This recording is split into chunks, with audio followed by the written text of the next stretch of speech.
যখন আপনি গ্রামে চলে আসলেন, তখন আপনি তো ভাবিকে এভাবে ম্যানেজ করলেন যে, ঠিক আছে কিছুদিন যাও, গিয়ে দেখি কেমন লাগে। এরপর কিভাবে ফাইনাল ডিসিশনটা হলো যে না আপনার ব্যাক করছেন না? ওই আলোচনার মাধ্যমে আমি আসলে সাধারণত যেটা করি না, কারো উপর চাপাই না। হুম, আমি তাকে প্রতিদিন বুঝাই। আসলে সবচেয়ে বড় যেটা চ্যালেঞ্জ হয় দেখেন পরিবারে অন্যদের জন্য তো অত চ্যালেঞ্জ না, আমি কোথায় থাকবো। তারা খুশি, বাড়িতে থাকলেও খুশি, যেখানে থাকি খুশি। কিন্তু আমার বউ মেন্টালি তো আসলে প্রিপেয়ার না, সে পুরোটা। আবার স্বপ্নটা আমি দেখছি, স্বপ্নটা তো সে দেখে নাই। হুম। যদিও আল্লাহর রহমতে এখন স্বপ্নটা সেও দেখে। সেও এখন একটু মুরগি পালে, একটু হাঁস পালে, এই যে বা সবজি ক্ষেতটা যত্ন করে এবং কলার ক্ষেতে সে যেহেতু এটা বাড়ির একেবারেই কাছে, সে যত্ন করে।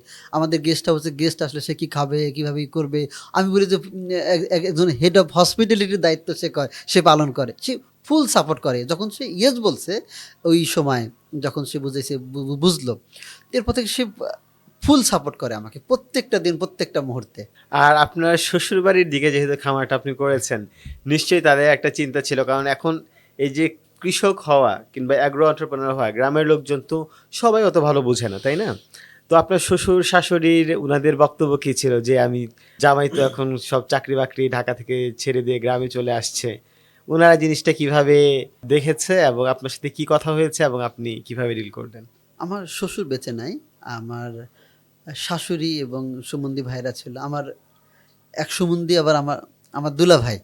তো এইখানে যেটা হইছে, তারা ব্যাপারটাকে ঠিক আছে, ও যখন করতে চাচ্ছে, এতদিন যেহেতু আমার দুলাভাই একটা কথা বলত, "আরে ও ঢাকায় ব্যবসা করতে পারছে। ঢাকার মতো একটা জায়গায় ব্যবসা করতে পারছে। এতে গ্রামে এসে পারবে না কেন? হ্যাঁ, রাইট, তোমরা কেউ ভয় পেও না। ও পারবে।" আমার রাইট। দুলাভাই এইভাবে আমাকে ১ম দিন থেকে সবার মধ্যে আমার ওই আপার বাড়িতে যখন আরো কয়েকজন একসাথে আমরা বসছি, আমাকে মাঝখানে রেখে বলল, "আসলে কি করবি বল, বুঝাইয়া বল।" তখন আমি যখন বলতেছিলাম, "আমি এই করবো, এটা করবো। আমি একজন প্রকৃত কৃষক হইতে চাই।" খুব ঠান্ডা মাথায় আমি যখন বলতেছিলাম, দুলাভাই কিছুক্ষণ পরে বলল, "ও পারবে। কেন পারবে না? ঢাকায় পারছে, এখানে পারবে না কেন? এখানে অত কঠিন না, পারবে।" এগ এই কথাটা এগ্রি। হ্যাঁ, এই কথাটা সবার মধ্যে একটা মানে ইফেক্ট ফেলছে। তখন আর কেউ দ্বিমত করে নাই। আর গ্রামবাসী তো বললেন যে অনেক রকমের কথাবার্তা বলেছে। সবচেয়ে খারাপ লেগেছিল এরকম কোনো ঘটনা কি মনে পড়ে?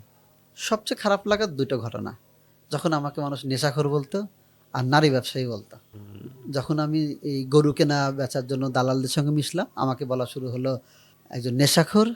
আর যখন আমি একটা গেস্ট হাউস করলাম বা ইকো কটেজ করলাম, তখন বলল নারী ব্যবসায়ী। তো আমি এখনো বুঝাইতে পারি না যে নারী যদি কারো ইউজের দরকার হয়, তো এই ঢাকা থেকে ওই ১০০-২০০ কিলোমিটার ফাঁকে গিয়ে তো তার এসব করার দরকার নাই। সে তো ঢাকায় অনেক আরামায়েশে করতে পারে এসব। ভাই ও যে মানুষ যারা যায় তারা তো গ্রাম এক্সপ্লোর করার জন্যই যায়। এখন আস্তে, আস্তে বুঝতেছে যখন গ্রাম থেকে ওরা ওখানে ঘোরে, চা'র দোকানে চা খায়, অটোতে চড়ে, অটো ভাড়া দেয়, ৳২০ ভাড়া, ৳৪০ দেয়। যখন ওর থেকে মুরগি কেনে, ৳৫০০ র মুরগি ৳৬০০ খুশি হয়ে দিয়ে আসে। যখন দুধ কেনে, চাল কেনে, এখন আস্তে, আস্তে বুঝতেছে না, কিরে গ্রামে তো লাভ হচ্ছে। হুম। এবং দেখেন এই যে আমরা যখন ৩০ বিঘার এটা করব, তখন তো আমার টার্গেট আরো বেশি মানুষ আসা। হুম, ভাই আমি তো মনে করি পুরো গ্রামের ইকোনমিটাই চেঞ্জ হয়ে যাবে। হুম, এগ্রি। এটা হয়তো গ্রামের মানুষ এখন মানে এখন তারা আন্ডারস্ট্যান্ড করতে পারতেছে না। কিন্তু আপনি দেখেন ৩ বছর পরে গ্রামের চিত্রই চেঞ্জ হয়ে যাবে। এই কটেজে এখন কয়জন থাকতে পারে? একসঙ্গে ১২ জন থাকতে পারে। একসঙ্গে। আমাদের ৩ টা রুম করছি গেস্টদের থাকার জন্য। হুম। একটু খরচটা বলে দেন। খরচ আমরা যারা আমাদের সুখের খামারের বিনিয়োগকারী আছে বা এগ্রো ভিলেজের ওনার আছে, তাদের জন্য এটা সম্পূর্ণ ফ্রি থাকা খাওয়া। আর কেউ যদি অ্যাজ এ ভ্রমণার্থী হিসেবে যেতে চায়, তাদের জন্য প্রতি রাতে আমরা বলি ৳৩,০০০ ভাড়া, ৳১,০০০ ডিসকাউন্ট। এক রুমের ৪ জন থাকতে পারবে, ৳২,০০০ দেবে। খাবারের জন্য ৳৫০০।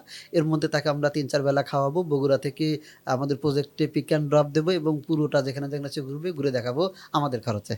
আচ্ছা। ৳৫০০ দিয়ে ৩ বেলা খাবার? ৩ বেলা খাবারের। হ্যাঁ, মানে একজনের? একজনের।